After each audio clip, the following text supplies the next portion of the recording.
Muchas gracias. Bueno, mientras esperamos la presentación, corrijo un poco la introducción. Ya terminé ese postdoctorado. Ahora estoy trabajando en la universidad como profesor invitado acá en Chile, pero aún en colaboración con Cambridge, en una nueva iniciativa de generar una plataforma para innovación abierta, investigación y educación en base a la biología sintética que... también mi apellido no tiene, soy de Mendoza, no tengo nada que ver con el Federici famoso de los tiempos nefastos de Chile. Bueno, hacemos biología sintética en la Universidad Católica hace 4 años, con colaboradores como Rodrigo Gutiérrez, mucha gente, y nos hemos enfocado mucho en la parte educativa. Y les quiero hablar un poco de esto y es realmente un agrado haber escuchado las charlas, sobre todo las del Maker y diseño, porque nuestro modelo se basa mucho en estos modelos previos de diseño e innovación abierta.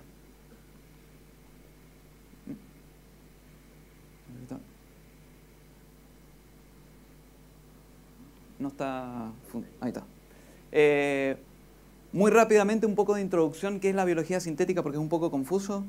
Fue realmente un cambio de paradigma dentro de la biotecnología y la ingeniería, pues se empezó a hablar de la fabricación en la biología, algo que los científicos no estamos acostumbrados a hacer. Estamos acostumbrados de construir, no construir. Podemos volver al detalle de dónde viene y por qué, pero creo que por razones de tiempo me voy a saltar esta parte. Sí, les voy a explicar que utilizando la metáfora de la ingeniería eléctrica es lo más adecuado para explicar la biología sintética. Vemos cómo la ingeniería eléctrica aparece desde la física, desde una ciencia, a través de todo lo que fue el paradigma del electromagnetismo, cómo se llega a las aplicaciones, ¿no es cierto?, de transistor, del primer circuito integrado de Kilby, a aplicaciones de lo que tenemos hoy en día, que todo el mundo conoce, gracias al uso del diseño modular, la abstracción, el decoupling, etc. Diseños, principios de diseño y construcción. Por eso la palabra diseño, en el sentido estricto de la palabra, ha sido muy interesante la discusión que ya hemos escuchado. En biología está pasando lo mismo, digamos, partimos de una ciencia de la biología, del estudio, de la genética, etc. Y hoy en día ya tenemos partes modulares que cumplen ciertas funciones, tenemos osciladores, acá están viendo bacterias, Escherichia coli expresando una proteína fluorescente y oscilando en un chip de microfluidos. Esto es del laboratorio de Jeff Hasty en San Diego. Y la pregunta es, ¿cómo hacer para pasar de esto y esto, digamos, en biología? ¿Cómo pasar de esto a algo similar a lo que se ha visto en otro tipo de industria y en otro tipo de ingenierías? Para ello siempre utilizo este ejemplo que es el más didáctico. Todo el mundo conoce una tostadora. Hay una página web de tostadoras, aunque no crean. Las tostadoras están como cualquier elemento eléctrico, está organizado, digamos, de manera jerárquica, donde se parte de la materia prima y los componentes que realizan ciertas funciones, los sistemas y las aplicaciones, ¿no? Esto es lo que pasa cuando uno trata de fabricar algo sin conceptos de ingeniería y sin principios de diseño. Esto fue el proyecto de un diseñador del Royal College de Londres. Lo que obtuvo fue esto. Se parece a una tostadora, pero si vemos es muy cara y no se puede reproducir. Y yo creo que esto muy agresivamente describe también lo que está pasando con la ingeniería genética hoy en día, donde tenemos desarrollos que son puntuales y que no aportan mucho al desarrollo siguiente de una siguiente aplicación o a otro tipo de desarrollos paralelos. Exagerando, por supuesto, este concepto. En esto aparece Tom Knight, una figura muy importante para el desarrollo de ARPANET, inteligencia artificial, etc. Es uno de los padres de Internet y el padre de la biología sintética. Tom Knight viene del MIT. A él se le ocurrió llevar este tipo de principios a la biología para poder hacer esta transición de cómo llevar la biotecnología a una ingeniería de verdad. Y él siempre lo dice, el nombre biología sintética es porque el nombre ingeniería genética ya había sido tomado, pero en realidad él consideraba que la ingeniería genética no era una ingeniería, era probar, tratar y ver qué sucedía. Lo que hace Tom Knight es proponer principios muy similares, por ejemplo en la primera revolución industrial, el tema de los pernos entre Inglaterra y Francia, para que las maquinarias y las herramientas todo coincidiera. En la electrónica ni hablar, hoy en día partes de este equipo se fabrican en China, otro en Singapur, otro en no sé dónde, y alguien va, puede haber empresas y capas de empresas donde algunos solo unen piezas, otros se dedican al diseño, etc. En biología se hace todo, en biotecnología generalmente se hace todo dentro de un mismo laboratorio, dentro de un mismo grupo. ¿Cuáles son las ventajas de tener este tipo de diseño y de ingeniería? Es que podemos empezar a utilizar herramientas de CAD tools, como por ejemplo las herramientas de desarrollo in silico, desarrollar productos, de modelarlos en un computador antes de fabricarlos. Vamos a hablar un poco de ver un poco el tema de fabricación rápida, que ha sido clave en muchas de las otras revoluciones, ¿no? El tema de la litografía, el tema de hoy en día de las impresoras 3D. Y en biología tenemos el tema de la síntesis de ADN a grandes escalas.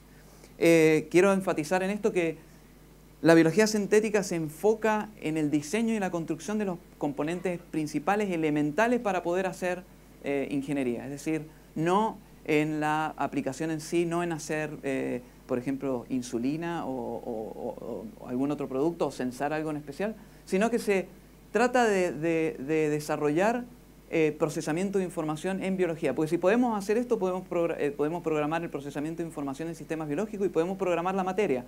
La biología es la mejor nanotecnología que hoy tenemos. Y si podemos manipular este tipo de información, los cambios son realmente inimaginables. Esto nos permite que hoy en día alguien que pueda trabajar en esto desarrolle un tipo de procesamiento de información que le sirva a esta persona que, por ejemplo, está censando células de cáncer, o la siguiente persona que está censando algo, no sé, durante la fermentación de cerveza y producir tal o cual compuesto. Algo principal para nuestros desarrollos es fomentar, en realidad toda la comunidad de biología sintética trata de fomentar que los componentes básicos estén libres de IP, que estén libres de cualquier restricción legal, que cualquiera puede utilizar estos componentes, porque a diferencia de lo que sucede en otro tipo de emprendimientos biotecnológicos, por ejemplo, si uno encuentra un receptor que detecta tal cosa de la marea roja, por ejemplo, tiene sentido patentar y cuidar eso porque es la función, va junto a lo físico, al material. Pero en este caso estamos tratando, por primera vez, los biólogos se juntan con los ingenieros, los físicos, etcétera, y desarrollan piezas que no tienen una función comercial, tienen la función de decir, si llegan 3 manzanas, que salgan 4 peras. Y conectando este tipo de módulos, uno puede hacer procesamiento de información que ahora sea así, por ejemplo, detecte si está tal compuesto de una célula de cáncer o tal compuesto de baja de azúcar y haga que esta célula haga tal cosa. Ese tipo de procesamiento de información es el que trata de fomentar la biología sintética. Tenemos tecnologías de síntesis de ADN, que acá está comparado a la ley de Moore de los transistores, y va creciendo de manera realmente muy significativa. Y si vemos en el precio también, algunas personas hablan de que un orden más de magnitud por síntesis de ADN, y casi que todos los laboratorios les va a convenir hacer el outsourcing de la fabricación de ADN, es decir, tiene implicancia en la educación también. ¿Vamos a seguir educando biólogos que pipetean o vamos a educar biólogos que tienen una visión más sistemática y más ingenieril o física del mundo? Porque se puede tipear en un computador y mandar a sintetizar cualquier tipo de ADN, y esto está ocurriendo. Esto es una realidad, no es una especulación. Sin embargo, el número de piezas por sistema que se está desarrollando ha llegado a un límite, y eso habla de un design gap. Acá vemos a Craig Venter y a George Church. Ambos trabajan en ingeniería de genomas. El primero, Craig Venter, muchos lo deben conocer porque hizo esta célula micoplasma artificial donde todo el genoma fue sintetizado por máquinas. Y Craig Venter y George Church en Harvard, que escribió todo un libro en ADN. Hoy en día se utiliza esto para investigación también, la síntesis. Nosotros utilizamos acá síntesis de ADN y ensamblaje masivo de ADN. El problema es que no sabemos qué ensamblar. Es como tener una máquina de escribir y no saber qué decir. Por eso Craig Venter sintetizó una célula que ya existía, no sintetizó un genoma nuevo. Lo que demostró fue que se puede romper esa barrera, o sea, podemos fabricar cualquier tipo de ADN. Y esto es importante también porque tiene otras implicancias. Por ejemplo, siempre las tecnologías han ido copiando piezas de ADN existentes y modificándolas. Así funcionan, por templado. Hoy en día, desde un computador uno puede diseñar un ADN que no existe o que no hemos descubierto y está allá afuera, pero el espacio es tan grande que seguramente no existe. No existe, podemos fabricar ADN que no existe, y eso trae un montón digamos, de implicancias en lo ético, en lo legal. Imagínense el SAC, que a nosotros nos para todos los ADN, las cosas que vienen de afuera. Hoy en día, si alguien me manda un mail y yo lo imprimo acá, ¿cómo controlamos ese tipo de de información que ahora es digital. Pero como les decía, hay un design gap y eso es lo que trata de hacer la biología sintética, hacer que esta máquina de escribir nos haga escribir cosas que sirvan y que sean predecibles. Y eso es lo más importante que tiene. Se organiza también como la ingeniería eléctrica, digamos, en capas. Hay gente que trabaja en esta del ADN, partes. Hay gente que no sabe nada de ADN, toma estas partes y fabrica distintos circuitos con distintas funciones. Y vamos a ver eso en los ejemplos educativos con iGEM en un minuto. Aplicaciones hay millones, en serio. Hay células que detectan lo que se imaginen, tipos de información tipo como los flash memories que hacen cambios de bits de ADN para guardar información, lo que se imaginen. Lo que a mí me parece más interesante es todo este tipo de publicaciones, que es la capacidad de desarrollar técnicas que nos permitan hacer programación del procesamiento de información en biología, porque esto es clave. No porque la gente quiera hacer un computador biológico, porque para qué hacer algo mejor que esto y más barato que esto, que ya funciona, no evoluciona y no nos enferma, es porque podemos hacer células que detecten cosas, programar cosas y dejarlas allá afuera en ADN, que es barato. Un gramo de ADN puede guardar información equivalente a 500.000 DVDs. Imagínense, nosotros trabajamos con gente, por ejemplo, de la NASA, de la misión que quieren ir a Marte, etcétera, y ellos hablan de cómo llevar material al espacio con ADN. Gracias por el tiempo. Nosotros trabajamos en la parte multicelular de esto, en plantas y bacterias, y la forma de trabajar es que tenemos un registry de partes donde las utilizamos, las caracterizamos y luego modelos que usamos para el rapid prototyping de elementos biológicos. Esta parte la voy a pasar rápido por términos de tiempo, pero básicamente lo que trabajamos es en tener material genético que nos permita fabricar tipos de procesamiento de información que sean predecibles. Acá están viendo el modelo y los datos. Eso es en bacterias. También hacemos modelamiento considerando la parte física de los... Esto es una biopelícula de bacterias que todo el mundo se las imagina feas y malas, pero crean estos patrones fractales que, si ven acá, dos tipos de bacterias se van acercando, van a ir viendo este tipo de patrones. Y la única forma de estudiar este tipo de cosas es con el uso de modelamiento físico que estamos desarrollando en colaboración con otros ingenieros en la Universidad de Cambridge para estudiar, por ejemplo, estos fractales. Lo que quiero resaltar acá es cómo la utilización antes de hacer un experimento, sentarse frente a un computador y diseñar a priori antes de ir a fabricar cualquier cosa, que es mucho más caro. Eso obviamente va a pasar si tenemos técnicas que nos permitan medir cómo se comportan estas piezas genéticas en los tejidos y cómo nos permiten predecir qué van a hacer cuando las pongamos todas juntas, como los Legos, como el Arduino, el Open Hardware, pero de la biología. Poner estos Legos biológicos y dinámicos y que lleguen a algún tipo de aplicación. Ese es en el fondo el mensaje de la biología sintética.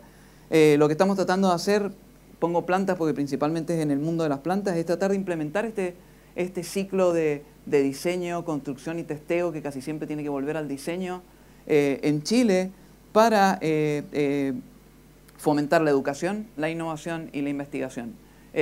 Si tenemos una librería de todos estos componentes que puedan servir para el prototipado rápido para estas tres actividades, sería genial. Innovación, no hace falta hablar de los potenciales de la biología sintética, ha sido reconocido por varios gobiernos en el mundo. Bueno, volver al punto de que no está enfocado en los traits, está enfocado en las partes. Casi siempre las patentes, digamos, están enfocadas a que se descubre algo, que sensa algo para hacer algo en mucho mejor o mayor cantidad, o en algo que produzca algo, sino que en lo que hablábamos recién, tener unas partes que permitan que alguien desarrolle esto, el segundo se base en lo que ya se desarrolló, el tercero también, el cuarto, etcétera, y que se avance. Por eso los tiempos de construcción y los precios en electrónica decaen todo el tiempo, y queremos hacer lo mismo. Cuando digo queremos, estamos hablando de más de 1000 personas en todo el mundo. En investigación, esta parte la voy a saltar porque por razones de tiempo, pero estamos trabajando, en muchos grupos se utiliza, por ejemplo, si uno tiene una hipótesis, uno puede, digamos, fabricar en términos de ADN esa hipótesis y poder seguir, digamos, fabricar ADN para responder preguntas, que algo más es el forward engineering dentro de la ciencia. Y terminar con educación, que es algo que hemos estado haciendo durante muchos años en Chile, el iGEM, que son equipos de estudiantes de todas las carreras que que vienen participan durante 3 meses, tienen que ensamblar un sistema biológico, ir a competir al MIT con 200 otras universidades, basado en el espíritu de la robótica, donde todos los protocolos son de libre acceso, la gente hackea las patentes y libera la información de patentes en protocolos, donde uno al participar recibe miles de piezas de ADN que sirven para hacer ingeniería, algo que es único en el mundo. Ya recibir este solo kit ya es increíble, ya uno no tiene que firmar MTAs ni pasar por abogados, nada, llegan 2.000 genes listos para usar con vectores, etc. Una fundación que protege estos desarrollos, que nadie venga y nos haga un juicio por estar utilizando la proteína fluorescente de Clontech. Y algunos de los ejemplos son, por ejemplo, bacterias que huelen a banana o a menta en distintas fases de crecimiento, bacterias que detectan la luz y pueden representar un patrón, una imagen, este es Darwin, bacterias que la luminiscencia, por ejemplo, este fue el team de Cambridge que desarrolló este tipo de proyecto. También en Cambridge, pigmentos en bacterias para kits educativos, sin la necesidad de microscopios o luz ultravioleta. Uno puede enseñar genética con bacterias que producen pigmentos, y eso lo estamos utilizando, bacterias que producen la fotobiolitografía, etc. Los ejemplos son millones, hay más de 6.000 proyectos que pueden ver. Este es el equipo de la Católica, que quiero resaltar cómo ha servido como una plataforma para muchas cosas. Por ejemplo, chicos que están haciendo doctorado en biología sintética en otros países. Emilia, que tiene un proyecto de detección de marea roja con financiamiento de Corfo, etc.